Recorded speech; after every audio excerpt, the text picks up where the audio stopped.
మన రక్షకుడైన యేసుక్రీస్తు నామములో మీ అందరికీ నా యొక్క హృదయపూర్వకమైన వందనాలు తెలియజేస్తూ ఉన్నాం. దేవుని యొక్క మాటల్లోనికి మనం వెళదాం. మార్కు సువార్త పరిశుద్ధ గ్రంథంలో నుండి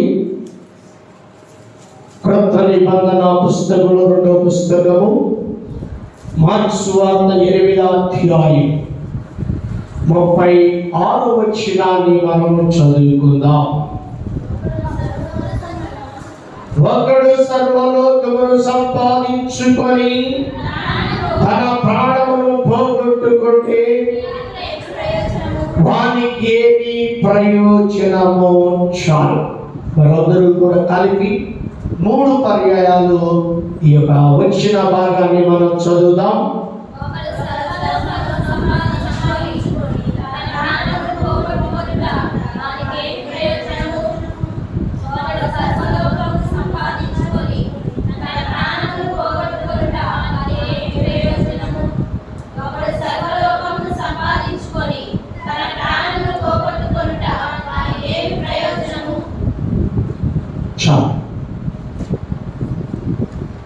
ఇక్కడ చదవబడినటువంటి లేఖనంలో ఒక వ్యక్తిని గురించి ఇక్కడ సంభాషణ జరుగుతూ ఉన్నది.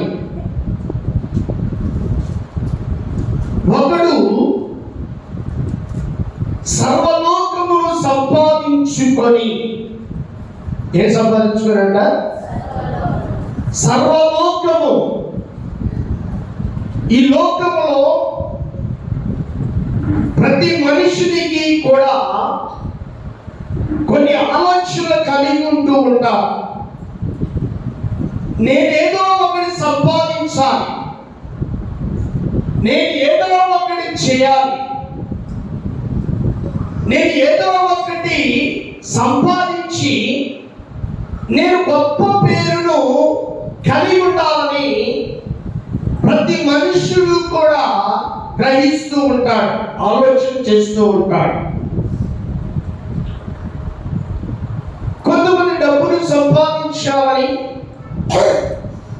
కొంతమంది బంగారాన్ని సంపాదించాలని, కొంతమంది ఇల్లును సంపాదించాలని, కొంతమంది భార్యలను సంపాదించాలని, కొంతమంది భర్తను సంపాదించాలని, కొంతమంది బిడ్డలను సంపాదించాలని, ఇంకా కొంతమంది పొలాలను సంపాదించాలని అనేకమైనటువంటి ఆలోచనలు కలిగి ఉంటూ ఉంటాడు. అయితే ఈ లోకంలో సంపాదన అనేటువంటిది అవసరమే, కానీ అది ప్రాణముల కంటే కూడా విలువైనటువంటిది కాదు. ప్రాణముల కంటే కూడా, ఆత్మ కంటే కూడా విలువైనటువంటిది కాదు. ఈ లోకంలో సర్వలోకమును సంపాదించడానికి ఎవరెవరి సామర్థ్యము కొలది, ఎవరి ఆలోచన ప్రకారముగా వారు సంపాదించడానికి ఇష్టపడుతూ ఉన్నారు. మంచిది. అయితే నీలో ఉన్నటువంటి ఆత్మ, నీలో ఉన్నటువంటి ఆత్మ కొరకు నీవు ఏమి సంపాదించడానికి నీవు ఇష్టపడగలుగుతున్నావు? నీలో ఉన్నటువంటి ఆత్మ ఈ లోకంలో మనుషుడు సాధన ప్రకారముగా ఏదో ఒకటి సంపాదించాలి, ఏదో ఒకటి చేయాలి, నేను ఒక గొప్ప పేరును తెచ్చుకోవాలి, గొప్పవాటిగా ఉండాలి, ఏదో ఒకటి సంపాదిస్తేనే కదా నేను విలువలోకి వచ్చేది అని మనుషుడు అనుకుంటూ ఉంటాడు. మంచిది. జాబును సంపాదించుకోవాలి అనుకునేటువంటి వారు, నేను బాగా చదువుకొని ఒక గొప్ప ప్రయోజకుని కావాలి అనుకునేటువంటి వారు ఉంటారు. మంచిది. అయితే వీటన్నిటికంటే కూడా నీలో ఉన్న ఉన్నటువంటి ప్రాణము చాలా విలువైనటువంటిది. నీలో ఉన్నటువంటి ప్రాణము చాలా విలువైనటువంటిది. మనుషుడు శారీరకమైనటువంటి సుఖాల కోసం, ఈ శరీరం కోసం దేనినైనా సంపాదించడానికి దేనినైనా తెగించి ముందుకు వెళుతూ ఉన్నాడు.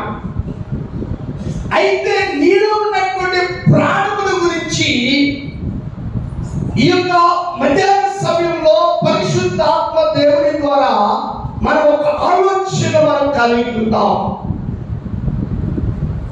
మనలో ఉన్నటువంటి ప్రాణం చాలా విలువైనటువంటిది. మరి విలువైనటువంటి ప్రాణం ఈ శరీరమును విడిస్తే ఎక్కడికి వెళుతుంది? ఈ శరీరమును విడిస్తే ఎక్కడికి వెళుతుంది? రెండే ఉన్నాయి. ఒకటి ముక్తి మార్గము అనగా పరలోక రాజ్యం. రెండవది నిత్య నరకాగ్ని. పరలోకము నరకము రెండు ఉన్నాయి కనుక ఆ రెండింటి కొరకు ముందుగానే సిద్ధపరచుకోవడానికి ఈ లోకములో నీ శరీరంలో ప్రాణం ఉన్నప్పుడే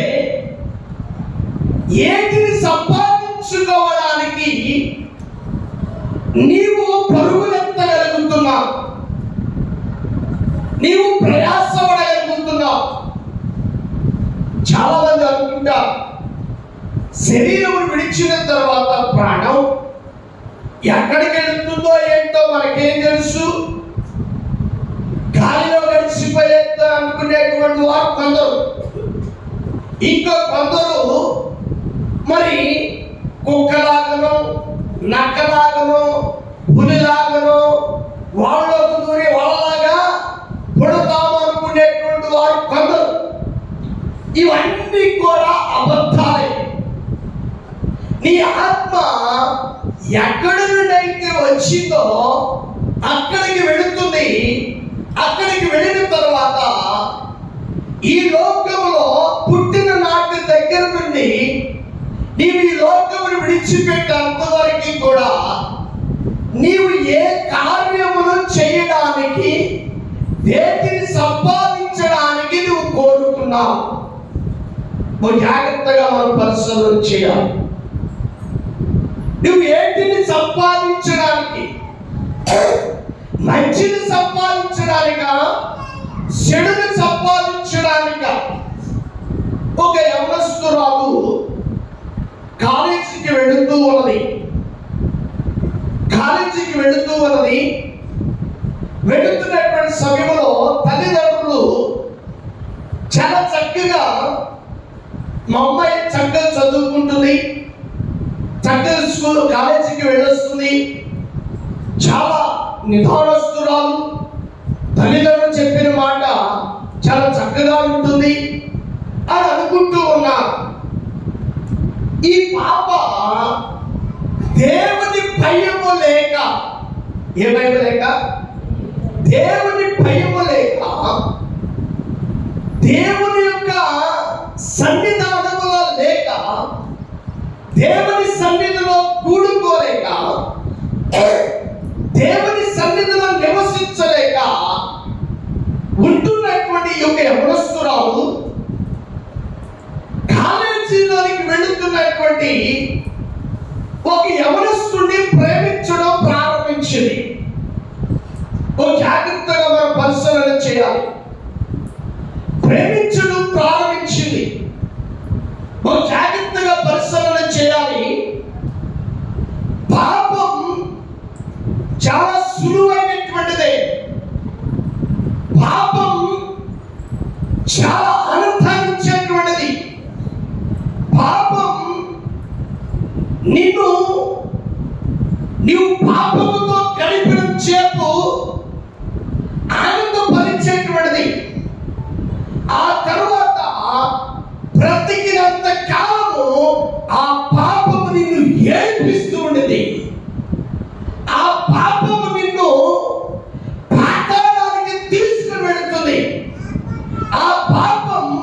నిత్య నరకానికి త్రోసివేస్తుంది. యవనస్తురాలు అనుకుంటూ ఉంది, నేను చక్కగా చాలా అందమైనటువంటి బాయ్ నేను ప్రేమిస్తున్నాను అనుకుంటూ ఉంది. అనుకుంది, ప్రేమించింది. ఈ లోపల వెళ్ళిపోయి రిజిస్టర్ మ్యారేజ్ చేసుకుని వచ్చా. చూడండి ప్రేమైన వల్ల కొంతకాలము బాగానే ఉంది, కొంతకాలము సుఖంగానే ఉంది. కొంతకాలానికి వారిద్దరు విడిపోయిన తర్వాత వాళ్ళ తల్లిదండ్రులు మరి ఒక పెళ్లి చేశారు.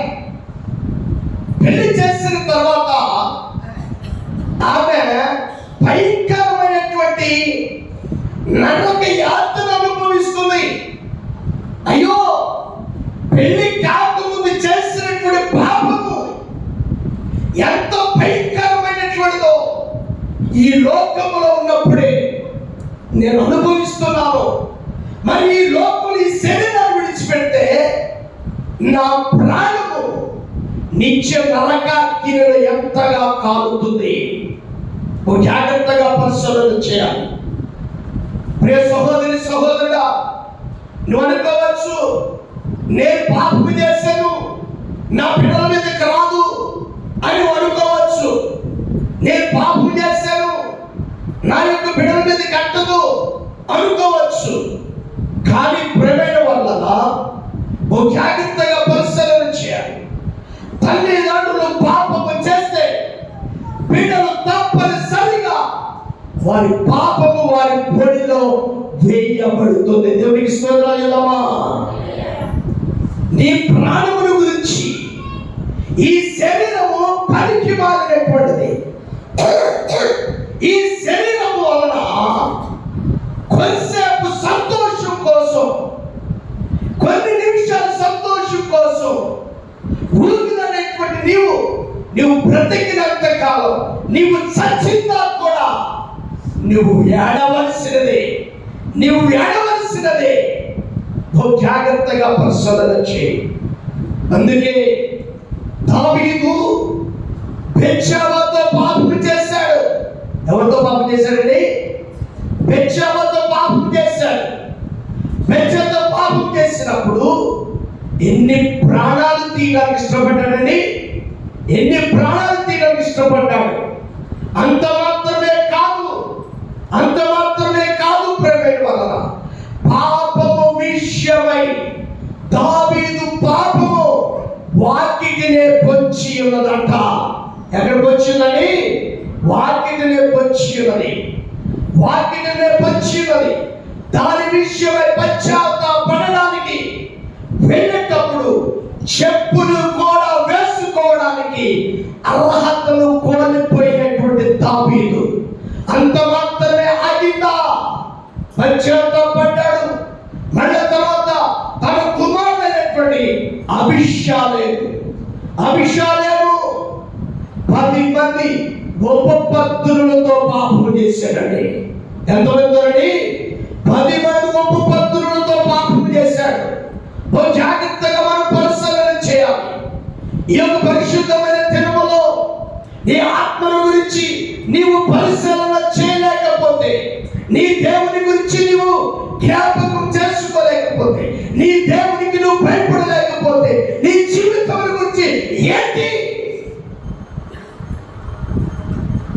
దావీదుకు వివాహమైనది భిక్షతో పాపం చేశాడు. జాగ్రత్తగా ప్రశ్నించాడు. భార్యలుడగానే పాపం, భర్తలుడగానే పాపం. ఎంత భయంకరమైనది! దావీదు అనుకున్నాడు, నాతోనే వెళ్ళిపోతుంది అనుకున్నాడు. కాదు, కుమారుడు తన తండ్రి యొక్క ఉపపత్నులతో 10 మందితో పాపము చేశాడట. అబీషాలోము యొక్క మరణము ఎంత భయంకరమో ఒక్కసారి పరిశీలిస్తున్నావా? నా ప్రియ సహోదరి సహోదరుడా, దేవుని బిడ్డ, నువ్వు దేవుని ఆరాధించేవాడు, నీవు దేవుని స్తుతించేవాడు, నీవు దేవుడంటే భయము కావాలి, దేవుడంటే భక్తి కావాలి, దేవుడంటే దేవుని సన్నిధిలో కుటుంబ సమేతముగా దేవుని మందిరములో నివసించాలి. కుటుంబ సమేతముగా దేవుని మందిరములో నివసించాలి.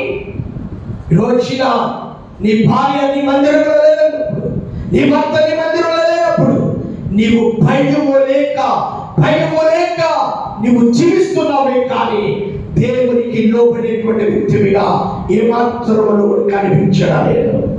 అవి గమనిస్తున్నారు. తమ జీవితము తల్లిదండ్రులు పెళ్లి చేసిన తర్వాత కొంతకాలానికి పాపం అంటుంది, ఎందుకు నీ జీవితం తప్పు చేశావు, ఎందుకు నువ్వు బ్రతకడం వేస్ట్, నీది ఒక బ్రతకనా వేస్ట్, నీది ఒక బ్రతకనా వేస్ట్, చనిపో చనిపో చనిపో. పురుగుల ముందు ఉంది. తన తండ్రి తెల్లారి మందు పడటానికి, చెరుకు మందు పడటానికి తీసుకుని వచ్చాడు. ఆ మందు తాగేసింది. అర్ధరాత్రి పూట తాగేసింది. తన ప్రాణాన్ని కోల్పోయింది. ప్రియ సహోదరి సహోదరుడా, పాపం సుఖాన్ని ఇస్తుందని అనుకుంటున్నావేమో. 5 నిమిషాల సుఖం కోసం నువ్వు బ్రతికినంత కాలం ఏడవలసినదే, నువ్వు బ్రతికినంత కాలం ఏడవలసినదే. ప్రేమైన వల్లరా, నా ప్రియ సహోదరి సహోదరుడా, ఒక్కసారి పరిశీలన చేయి. ఒకడు సర్వలోకమును సంపాదించి తన ప్రాణమును పోగొట్టున్నాడు, ఏమి ప్రయోజనము? ఏం ప్రయోజనం అండి? అంత సంపాదించావు, బిల్డింగులు కట్టావు, ఇదిగో డబ్బులు సంపాదించావు, పొలాలు సంపాదించావు, బంగారాన్ని సంపాదించావు, నీ ప్రవర్తన సరి అయినదిగా లేదు. ఎలాగండి? సరి అయినదిగా లేదు. అందుకంటే చూద్దాం, కీర్తనకారుడు రాసినటువంటి 49వ కీర్తన, కీర్తనకారుడు రాసినటువంటి 49వ కీర్తన 17వ వాక్యాన్ని మనం చదువుకుందాం. వాడు చనిపోవునప్పుడు ఏమీ కొనిపోడు, ఆ వారి ఘనత వారి వెంట దిగదు. చనిపోయినప్పుడు ఏం తీసుకెళ్తామండి? చనిపోయినప్పుడు ఏం సంపాదిస్తున్నావు? నీ ప్రాణముల గురించి ఒక్కసారి ఆలోచన చేయగలుగుతున్నావా? నీ ఆ ప్రాణముల గురించి ఒక్కసారి గ్రహించగలుగుతున్నావా? నీ ప్రాణముల గురించి ఒక్కసారి పరిశీలన చేయగలుగుతున్నావా? ఒక్కసారి ఆలోచన చేయి. ఒక్కసారి నువ్వు గ్రహించు. ప్రేమైన వాళ్ళారా, ఈ దినమున నీ శరీరమును విడిచిపెట్టినప్పుడు ప్రాణం ఎక్కడికి వెళుతుంది? ఇవన్నీ నీతో కూడా వస్తే అనుకుంటున్నావా? అందుకంటున్నాడు, చూద్దాం. యెహెజ్కేలు గ్రంథం 28వ అధ్యాయం, యెహెజ్కేలు గ్రంథం 28వ అధ్యాయం 18వ వాక్యం చదువుకుందాం. నీవు అన్యాయముగా అమ్మా వర్తకము జరిగించి అమ్మా కలుగ చేసుకుని అవిస్తార దోషముల చేత నీ పరిశుద్ధ స్థలములను చెరుపుకొంటివి గనుక నీలో నుండి నేను అగ్ని పుట్టించాను, అది నిన్ను కాల్చివేయును. జనులందరూ చూచుచుండగా దేశము మీద నిన్ను బూడిదగా చేసేదను. చాలి. యెహెజ్కేలు ప్రవక్త ప్రవచిస్తున్నటువంటి మాట, నీవు అన్యాయముగా వర్తకము జరిగించి, ఏం జరిగించాడు? ఎలా జరిగించాడ? అన్యాయం. భర్త ఎదుట యథార్థత లేదు, భార్య ఎదుట యథార్థత బిడ్డలు ఎదుట యథార్థత లేదు, తల్లిదండ్రులు ఎదుట యథార్థత లేదు. చాలా మంది అనుకుంటారు, నన్ను ఎవరు చూసి నా భార్య నన్ను చూస్తున్నా ఏంటి, ఇప్పుడు నా భర్త నన్ను చూస్తున్నా ఏంటి, నా తల్లిదండ్రులు నన్ను చూస్తున్నారా ఏంటి, నా ఇష్టం నాది.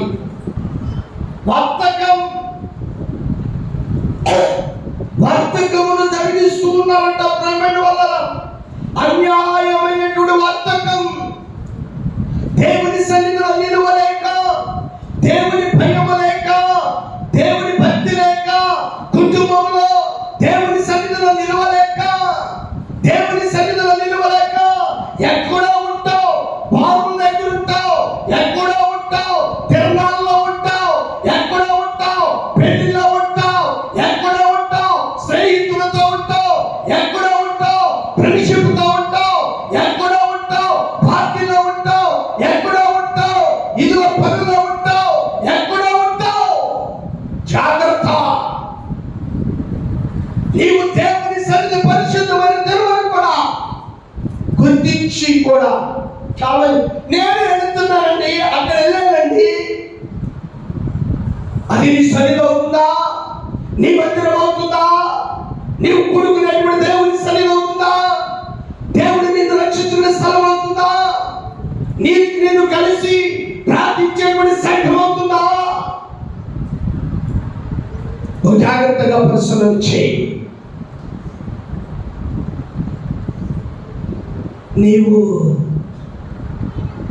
అన్యాయమైనటువంటి ఆలోచనలు కలిగి ఉంటున్నావేమో, అన్యాయమైనటువంటి తలపులు కలిగి ఉంటున్నావేమో. ఒకడు సర్వలోకమును సంపాదించి తన ప్రాణమును పోగొట్టుకొనేలా అతనికేమి ప్రయోజనము? అన్యాయపు సిరి. ఈ రోజున ఒక గొప్పవాడు కావాలి అంటే ఎవడో ఒకడు కూలదైన గొప్పవాడు కాదండి, ఎవడో ఒకడు కూలదేయాలి. నాటి దినాల్లో ఆస్తుల కోసం అన్నదమ్ములు సహితం ప్రాణాలు తీసేటువంటి వారు ఉన్నారండి. ఒక ఆమె పెళ్లి చేసుకుంది. పెళ్లి చేసుకున్న తర్వాత మరి ఒక వ్యక్తిని ప్రేమించింది. ప్రేమైన వాళ్ళ అనుకున్నది నేను సంపాదించాలి, అనుకున్నది ప్రేమైన వాళ్ళ సంపాదించాలి. ఏం సంపాదించిందట? మరి ఒక భర్తను సంపాదించింది. సంపాదించిన తర్వాత జరిగినటువంటి సంఘటన ఏంటో తెలుసా ప్రేమైన వాళ్ళ? వీళ్ళిద్దరు కలిసి భర్తను చంపేసేసారండి. భర్తను చంపేసేసి ఇక భర్తను ఎలా మాయం చేశారంటే భయంకరంగా మాయం చేసేసి అందరూ చుట్టుప్రక్కల అమ్మ మీ ఆయన ఏంటి? మా ఆయన యాత్రకి వెళ్ళాడు. ఎక్కడికి వెళ్ళాడ? యాత్రకి వెళ్ళాడు. యాత్రకి వెళ్ళాడు. ఎక్కడ యాత్రకి వెళ్ళాడు? ఎక్కడ యాత్రకి వెళ్ళాడండి? నువ్వు జాగ్రత్తగా 20 రోజులకు వస్తారండి, 4 రోజులకు వస్తారండి. చిన్న పిల్లలు, కొట్టుల దగ్గర కొనుక్కునేటువంటి పిల్లలు ఆ ఇంటిని గమనిస్తూ ఉన్నారు. రోజు ఆ ఇంట్లో ఒక వ్యక్తి వచ్చి వెళుతున్నటువంటి ఈ వ్యక్తిని గమనించి అసలు ఇంటి యజమానులు లేడని చెప్పేసి ఈ చిన్న పిల్లలు వెళ్ళి పోలీస్ కంప్లైంట్ ఇచ్చారు. పోలీస్ కంప్లైంట్ ఇచ్చిన తర్వాత పోలీసులు వచ్చారు. అంతా కూడా శోధన చేశారు. ఆ భార్య చెప్పింది యాత్రకి వెళ్ళాడని చెప్పేసింది. ఇక ఏంటి లేదని చెప్పేసి పిల్లలకి చెప్పేసి వెళ్ళిపోయారు. మన రోజు గమనిస్తూ ఉన్నారు పిల్లలు. రోజు గమనిస్తున్నటువంటి సమయంలో ఈ పిల్లలు ఏం చేశారంటే ఆ ఇంటికి సంబంధించినటువంటి వారు కాదు, ఇక్కడ ఏదో అన్యాయం జరుగుతుందని గ్రహించి ఏం చేశారంటే వాళ్ళ పోలీస్ స్టేషన్ దగ్గరికి వెళ్ళి మీరు స్ట్రిక్ట్గా ఎంక్వైరీ చేస్తారా చేయరా అని మీరు చేయండి చెప్పండి, మేము మీ పైన అధికారుల దగ్గరికి వెళతాం, అని తనకి ఏం చేస్తారంటే ఆ చిన్న పిల్లలకి భయపడేసి వచ్చేసి అన్ని కూడా వచ్చి పనులు ఎత్తుకుతున్నారు. అన్ని కూడా ప్రతి గోడను పరిశ్రమ చేస్తున్నారు, ప్రతి గోడ కొడుతూ ఉన్నారు, ప్రతి గోడ కళ తీసుకొని కొడుతున్నారు. ఒక్క చోటకు వచ్చేదానికి చదువున మోత వచ్చింది. మోత వచ్చేదానికి ఆ మోత గ్రహించేదానికి అక్కడ క్రాక్ వచ్చింది. వాడు ఏం చేశాడు తెలుసా? అక్కడ ఒక దాన్ని పెట్టేసి దానికి పెయింట్ వేసేసాడు, కనబడకుండా పెయింట్ వేసేసాడు. ఇక ఆ పన్న ఏంటి ఇక్కడ అని చెప్పేసి వాడు ఏం చేశాడంటే అది తీసిన వెంటనే ఆ మనిషి నిట్ట నిలువుగా ఆయన ఏం చేశాడు, ఒక శిలువులాగా వేసేసి ఆయన గారిని చంపేసేసి కప్పెట్టేసేసాడు. తీసేదానికి ఇదిగో మనిషి అయ్యో ఆ పిల్లలు చూసేది కరెక్టేనని చెప్పేసి వెంటనే ఆ శవమును భార్య తీసుకెళ్ళిపోయారు. అసలు ఏంటి ఇతను ఎవరెవరు చెప్పారు ఏంటని చెప్పేసి అన్నప్పుడు ఈ ప్రేమించినటువంటి అతను ఈమె కలిసి వారిద్దరూ కలిసి చంపేసేసారు, జైలుకి వెళ్ళిపోయారు. బ్రతికినంత కాలం చేయడం. ఆ పిల్లలు ఏమైపోయారండి? ఆ పిల్లలు ఏమైపోయారు? దిక్కు లేనటువంటి కన్న గర్భమును పుట్టినటువంటి పిల్లలు దిక్కు లేనటువంటి అయిపోయారు. ఎలాంటి పరిస్థితులు అయిపోయింది? నువ్వు జాగ్రత్తగా అన్యాయపు వర్తకము రోజు జరిగిస్తున్నావా? నా ప్రియ సహోదరి సహోదరుడా, ప్రేమైన దేవుని బిడ్డ, ప్రేమైన సహోదరుడా, యేసయ్య కోపము రాకముందే నీ ప్రాణముల గురించి నువ్వు ఆలోచన చేయి. శరీరం ఉంది కదా, శరీరముతో పాపము చేయడానికి నీవు ఇష్టపడినట్లయితే దేవుని యొక్క ఉగ్రత భయంకరమైన పరిస్థితి జరుగుతుంది. అందుకే ఇక్కడ అంటున్నాడు యేసుగారి గ్రంథం 28:18 అంటున్నాడు, నీవు అన్యాయముగా వర్తకము జరిగించి ఏం చేస్తానని కలుగు చేసుకొని ఏ దోషమంట? ఏ దోషమంట? విస్తారమైన దోషము. సంఖ్యాకాండము 14:18 చదువుకుందాం. సంఖ్యాకాండము అమ్మా, దోషమును అతిక్రమమును పరిహరించువాడును అపరాధిని నిరపరాధిగా ఎక్కడండి అందుబడుతుందమ్మా? అపరాధిని నిరపరాధి ఎంచక దేవుడు ఇచ్చేవాడు కాదు. నమ్మేటువంటి తెలుస్తుందా లేదమ్మా? పరీక్షలు లేదమ్మా? పరీక్షలు లేదమ్మా? అపరాధిని నిరపరాధిగా ఎంచే దేవుడు మన దేవుడు కాదు. మన దేవుడు పరిశుద్ధుడు. ఆయనలో ఏ పాపములు లేదు. దేవుని స్తోత్రం లేదమ్మా?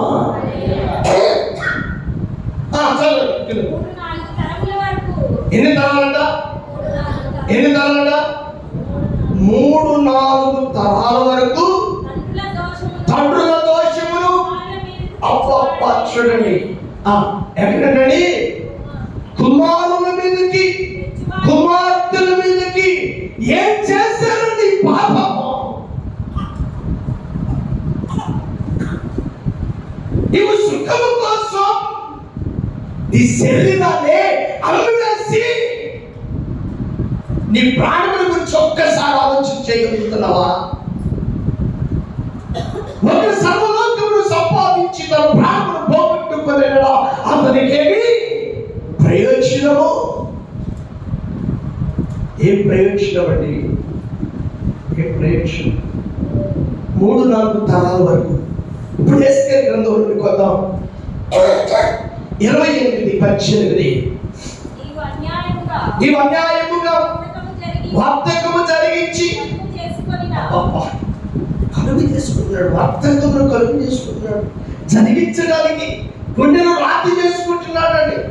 గుండెను రాతి చేసుకుంటున్నాడు. ప్రేమైన సహోదరి సహోదరుడా, దేవుడంటే భయం లేనటువంటి రాయి, తల్లిదండ్రులు అంటే భయం లేనటువంటి రాయి, భర్త అంటే భయం లేనటువంటి రాయి, భార్య అంటే భయం లేనటువంటి రాయి, బిడ్డలంటే భయం లేనటువంటి రాయి, తల్లిదండ్రులు అంటే భయం లేనటువంటి రాయిగా చేసుకుంటున్నాడు.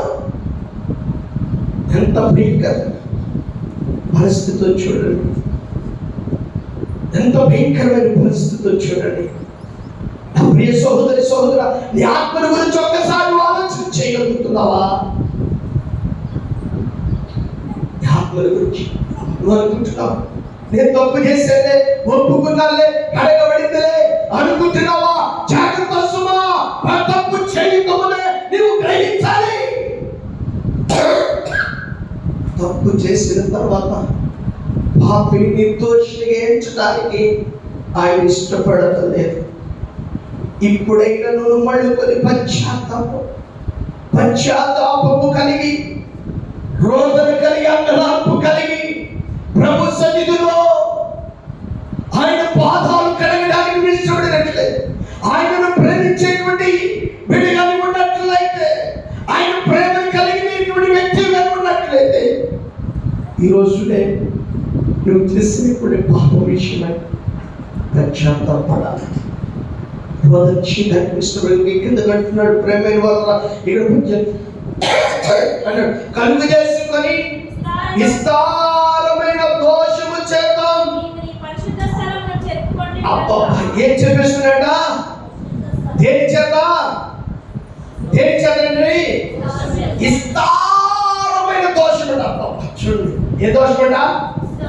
విస్తారమైన, భయము లేని, భక్తి లేని, విశ్వాసము లేని మూర్ఖ తరము వారి వలే. నాకెవడు చెప్పేవాడున్నాడు? నాకెవడున్నాడు? నాకెవరు లేరు. నేను నడిచాను బాట, నేను దిగేసిన గీత. వారింటే భయము లేదు, భర్త అంటే భయము లేదు, బిడ్డలంటే భయము లేదు, తల్లిదండ్రులు అంటే భయము లేదు, సమాజం అంటే భయము లేదు, దేశం అంటే భయము లేదు. అయ్యో అయ్యో, నేను చేసిన ఆ భయంకరమైన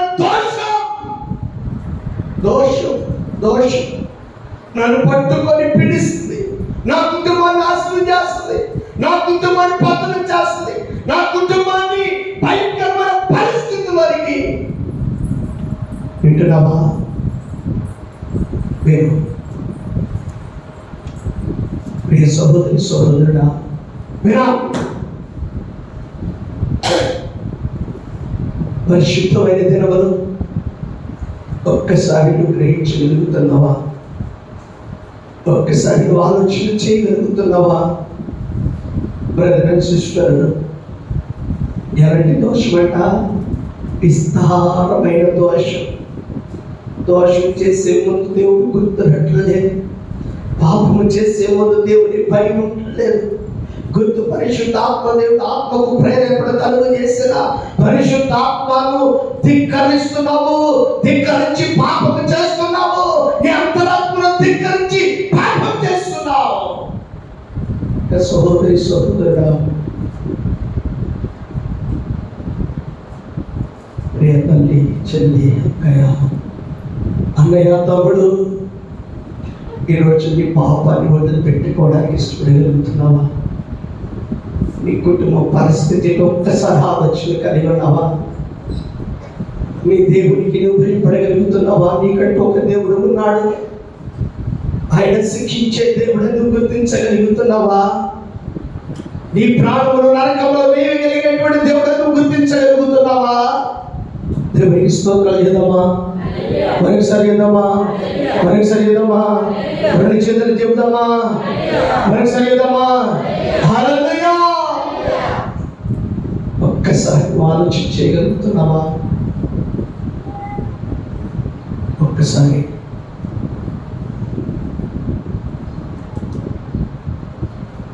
ఆ పిల్లలు ఎందుకు కిటి తిరుగుతున్నారు?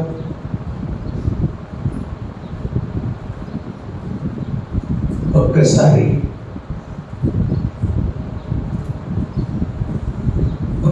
నువ్వు పరిశీలన చేయగలుగుతున్నావా? నా ప్రియ సహోదరి సహోదరుడా, సర్వలోకమును సంపాదించు, ఈ లోకంలో ఏది సంపాదించినది నీ వెంట రాదు. నీ భర్త నిన్ను రక్షించలేరు, నీ భార్య నిన్ను రక్షించలేరు, నీ బిడ్డలు నిన్ను రక్షించలేరు, నీ తల్లిదండ్రులు నిన్ను రక్షించలేరు, నీ కుటుంబం నిన్ను రక్షించలేరు. ఏదైనా వస్తే కళ్ళు పెట్టుకొని చూసేవారే కానీ ఏమి చేయలేరు. ఒక్కసారి పర్సన్ చేయగలుగుతాం. ఇక్కడ అంటున్నాడు, మరి ఒకసారి కింద మనం చదువుకుందాం. పరిశుద్ధ స్థలమును చెరుపుకుంటేవి కనుక నీలో నుండి నేను ఏం పుట్టిస్తున్నాడా? నీకు సమాధానం ఉండట్లేదు, నెమ్మది ఉండట్లేదు, సంతోషం ఉండట్లేదు. ఇందాక యవనస్తురాల గురించి దేవుడు జ్ఞాపకం చేశాడు. రెండో పెళ్లి చేసుకుంది. అయ్యో మొదటి నేను తప్పు చేశానే, రెండోసారి కూడా తప్పు చేయవలసి వచ్చిందే. చాలా మంది రెండవ వివాహానికి ప్రాధాన్యతిస్తారు. జాగ్రత్త ప్రేమైన వల్ల రెండవ వివాహం ఎప్పుడు చేసుకోవాలి అంటే భర్త కానీ భార్య కానీ చనిపోయినప్పుడు మాత్రమే చేసుకోవాలి. బ్రతికి ఉండగా కూర్చోవాలి.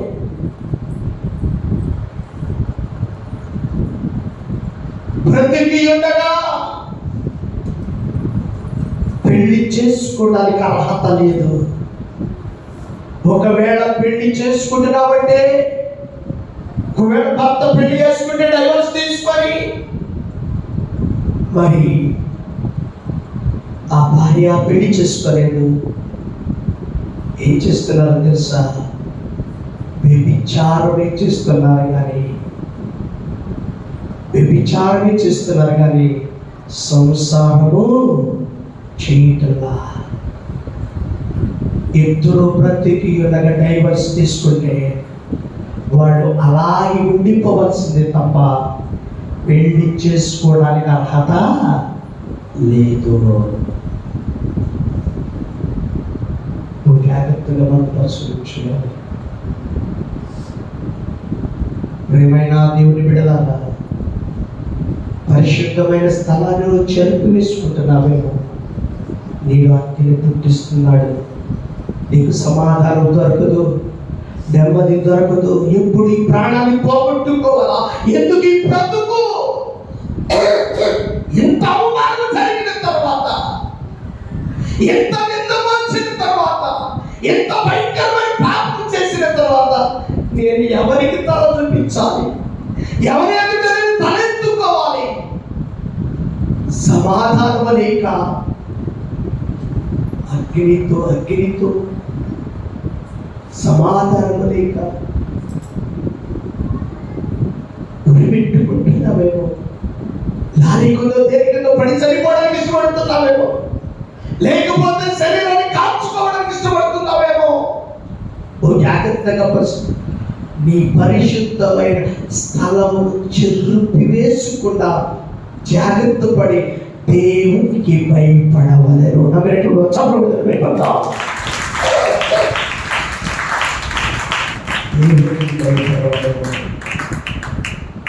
ప్రియ సహోదరుడా, దేవునికి భయపడుతున్నావా? ప్రియ యవనస్తుడా,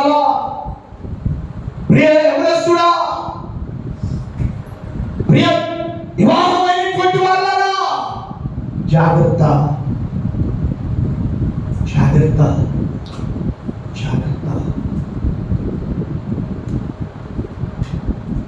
దావీదు తప్పు చేశాడు. తన కుమారుడి మీదకి వచ్చేసింది. సామెతోడు, తల్లి గట్టు నడిస్తే పిల్ల గట్టునే నడిచింది. తల్లి గట్టు తప్పితే పిల్ల కూడా గట్టు తప్పుతుంది. జాగ్రత్త. నా పిల్ల పరిశుద్ధురాలని నీవు చెరిపి వేసుకున్నావు. ఈ పిల్లలు కూడా సెల్ఫీ వేసుకుంటారు. జాగ్రత్త, జాగ్రత్త. ప్రియ సహోదరి సహోదరా, దేవుని భయము కలిగి దేవుని సన్నిధిలో కనబడుటకై, దేవుని సన్నిధిలో సహవాసం కలిగి ఉండడానికి నువ్వు ఇష్టపడగలుగుతున్నావా? ఇష్టపడగలుగుతున్నావా? అందుకంటే నడుచున్న ఇర్మియా గ్రంథం 17వ అధ్యాయం 11వ వచనం చదువుకున్నాం. న్యాయ విరోధముగా నేను సంపాదించుకునేవాడట. ఈరోజు ఆస్తి కోసం ఏ విధంగా సంపాదించాలి? అడ్డడా తొక్కుతూ, వంకర మార్గం వెళుతూ ఏదో సంపాదించాలి, నేను గొప్పవాడిని అయిపోవాలి. జాగ్రత్త, జాగ్రత్త. ప్రియమైన దేవుని బిడ్డలారా, ఆస్తి నిన్ను రక్షించలేదు, నీ సంపాదన నిన్ను రక్షించలేదు. యథార్థంగా నువ్వు సంపాదించగలిగితే అది బిడ్డలకు ఆశీర్వాదకరంగా ఉంటుంది. దేవునికి స్తోత్రాలు చేద్దామా? అన్యాయమైనటువంటి సంపాదన, అన్యాయమైనటువంటి సంపాదన. మరొక సిస్టర్ ఫోన్ చేసి ఏడుస్తుంది. ఏంటమ్మా అంటే, అయ్యా ఇది ఏంటమ్మా అంటే, అయ్యా నా భర్త ఒక ఆమెకు అలవాటు అయిపోయాడయ్యా. నేను నా పిల్లలు తినవలసినటువంటి ఆ ద్రవ్యమంతయు కూడా డ్యూటీకి జాబ్ వెళ్ళొస్తున్నాడయ్యా. నెల శాలరీ రాగానే ఇక్కడ 1000-2000 ఇస్తున్నాడయ్యా. 75,000 తీసుకొని వెళ్ళిపోతున్నాడయ్యా. ఆమెకి ఇచ్చేస్తున్నాడయ్యా. నా కుటుంబం అనుభవించవలసినటువంటి, భార్య బిడ్డలు తినవలసినటువంటిది.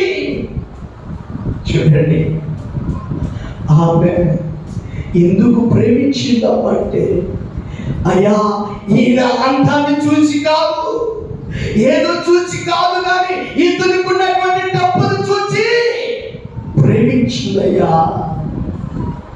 జాగ్రత్త, జాగ్రత్త.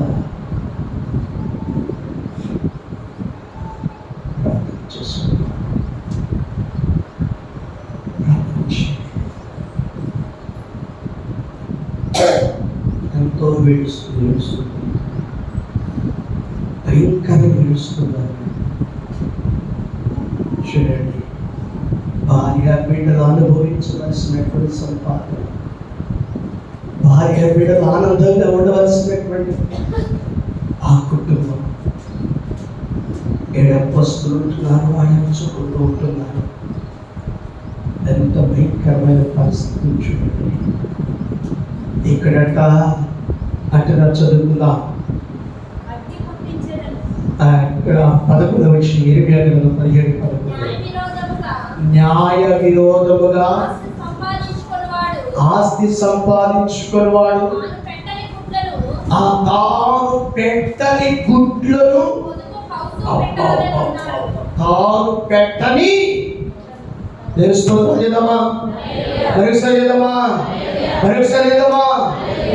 ఎవరో ఆస్తి కొరకు, ఎవరో సంపాదన కొరకు నేను సంపాదించాలి.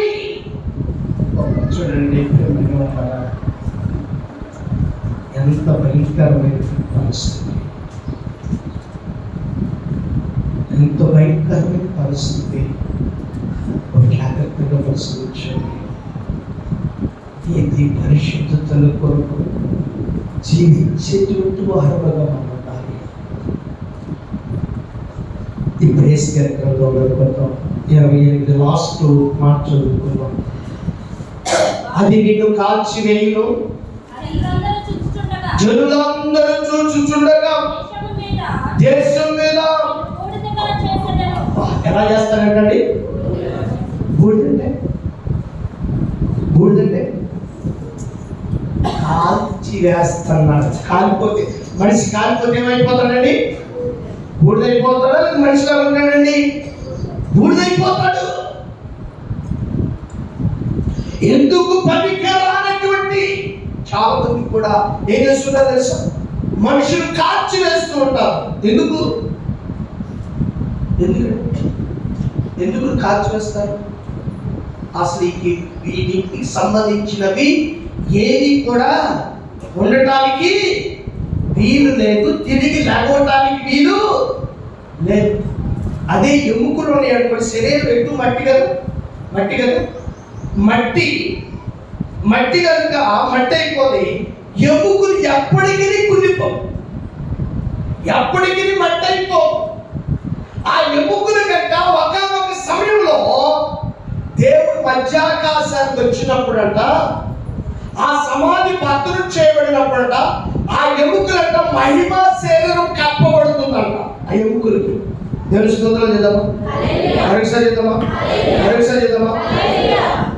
మనిషిని కాల్చడానికి ఇష్టపడకూడదు.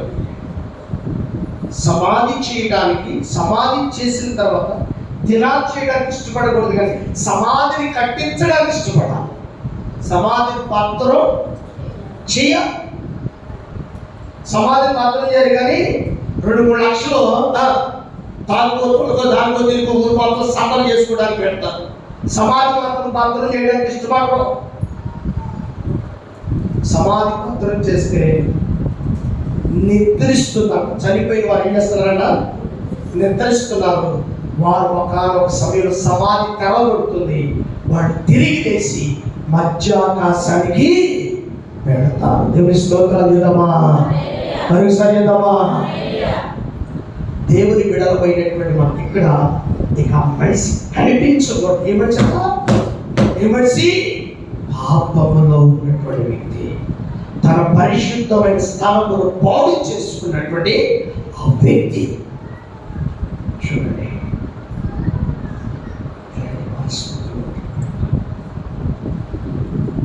దేశము కూడా చూడటానికి లేదంట. ఎంత భయంకరమైన పాపం వచ్చింది. మార్క్స్ 8వ అధ్యాయం